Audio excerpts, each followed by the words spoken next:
3 actionable tasks to boost your confidence as a newly qualified PT. Hi, I'm Hayley from Parallel Coaching, and in today's session, we're going to dive into 3 very actionable tasks that will help you lift your confidence level, even if you're starting as a newly qualified PT.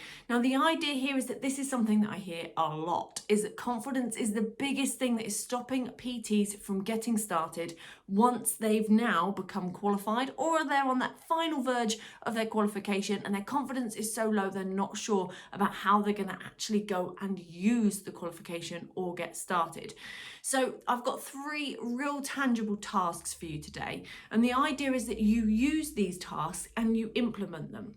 The biggest problem with low confidence is that it often means that you end up frozen, paralyzed in time to the point that you don't take any action.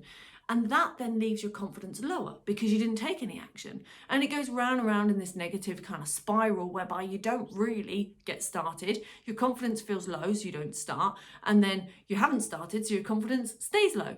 And as a result, you've got this negative spiral going downwards, which takes you further away from getting started. That's not what we want. So instead, I've got 3 different tasks that will help build that spiral up the other way, help change the story that you're telling yourself, and also help you get moving on the thing it is that you want to get started on. So if you're feeling a low level of confidence as a newly qualified PT, first of all, you need to know that this is normal. The reason why this is normal is because it's something that is new, and you will feel low in confidence on anything that you do that is new. For example, take the first time that you learnt to drive a car. You were maybe doing bunny hops or kangaroo jumps around a car park, stalling it at traffic lights. These are things whereby you felt really underconfident, but there was someone there to hold your hand. There was someone there to kind of show you what to do and to say it's perfectly new. It's normal. You're brand new to this, and it's expected that you won't feel confident because you're not familiar at doing it. The same applies for you as a PT. As a newly qualified PT, things are new. It's the first time that you're putting together a plan. It's the first time you're working with a client. It's the first time you're putting together a whole package or a periodization. It's the first time that you're putting together your marketing or doing a sale. So your confidence will be low. And even after a few sessions or a few times of doing the planning, your confidence is likely still to be fairly low. And that's because you're still not familiar enough with it to feel like you've got your system in place or that you're moving forward in the way that you want to. So what we're looking at is being able to build that confidence in a way that is real and not masked by lots of motivational hype, which is often, I think, counterproductive. So if you've ever used anything whereby it's looking at motivational quotes on an Instagram post and you're like, oh, this is really motivating whilst you read it, but it's not actually giving you anything tangible to get started. And because most confidence issues come from some clear areas, and I'm going to give you a little list so that you can identify it in yourself in a moment before I give you the actionable tasks, is that because you've kind of got this level of low confidence for a reason, that won't go away unless you start taking action, which is the big antidote to all of it.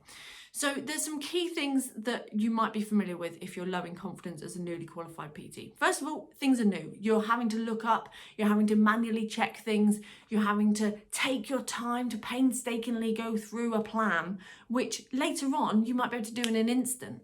But it's new, so you're having to do things a lot more cognitively. It takes a little bit longer to be able to process.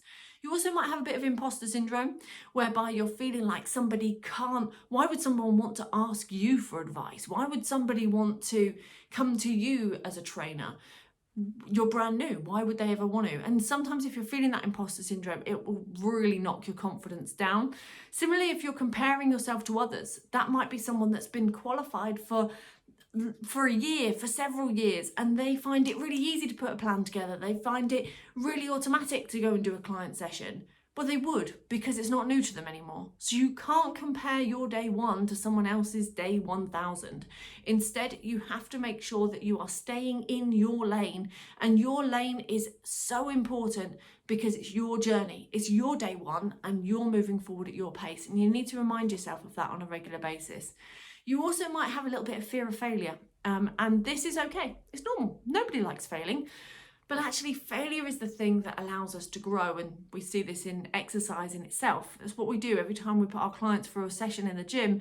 We encourage them to get to overload, so those muscle fibers can fail a little bit, which allows them to grow and get stronger. Same thing applies for you as a newly qualified Fit Pro. We need to fail a little bit to find out what will really work for us.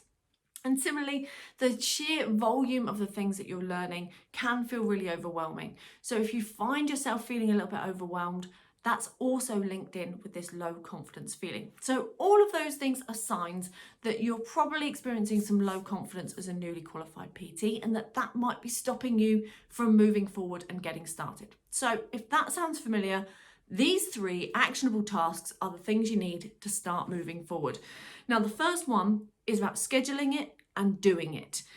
This is really important. So think to yourself, what is the thing that you are lowest in confidence about right now? It's not generally, I'm low in confidence. It's about one specific event. So if that event is planning for a client, if that event is doing your first instructing session with a client, maybe it's that you need to do about the marketing that you're going to do for your business. Whatever that specific thing is, just focus on one of them for me for now. And I want you to schedule some space in your diary. This is so important, because if you don't carve out time to get better at the things that you don't like, or that you find hard, or that you lack confidence in, you'll never get better at them. So we need to start carving out some time. And that starts by scheduling it in your diary. So whatever you use as a means of your diary, it could be on your calendar, it could be on the one in the kitchen, whatever you do, make sure you've kind of got a means to be able to structure and schedule in. And all I want you to do is to carve out some clear time frames to go through and do the thing that you said you need to improve on your confidence. This could be practicing with a friend or a family member on an instructing session. It doesn't have to be a real client, so to speak. It could be that you, when you're driving to work, you go through different hypothetical scenarios of different clients and the questions they might ask you, or the planning sessions. It doesn't have to be with a real client, but it has to be something that starts to test your confidence moving forward. So that first one is to schedule and do it. Now, this second one is very important. This is practice like it's a first draft. Most people, when they go to practice or they go to do something for the first time, expect it to be perfect. But that's like trying to write a book and it be perfect the first time that you write that line out. It's not. You've got several drafts, well, many drafts that go into it. And actually that's really important, because that's going to allow you to set your time aside and say, right, this isn't perfect, but it's my first draft. And the moment you see it as a first draft rather than perfect, a lot of weight comes off your shoulders. You can relax and you get to the point where you go, you know what? This is my first draft. Let's see how good I can make it. And you go into it on your slot that you scheduled and that you're going to do. You just practice and do it like it's a first draft. And it will allow for any errors to come out, and that's okay. And you can be accepting of just playing full out at your first draft level, the best you possibly can, knowing it's not perfect, and it probably never will be. Task number 3 is actually to make sure you evaluate the session you've just done. If it's a first draft, don't just leave that as your new standard. Let's now evaluate the positives of what went well and the negatives of what you can improve on, so that you can make it better for the next time. And this leads us to being able to repeat these 3 tasks over and over and over again. First one was that you need to schedule and do it. The second one is that you need to practice as if it's your first draft. And the third one is that you need to evaluate. Take time to make it better next time. And this allows you to now continually see it as a draft and see it as continually improving every time you repeat these 3 tasks. And hopefully you'll get in the habit of doing these 3 tasks over and over and over again. And soon, before you know it, that thing that you've been putting off from low confidence, you've been doing, even though you felt low in confidence, and that's okay. And you learn to accept the fact that you get these feelings of confidence or low confidence or whatever else in between.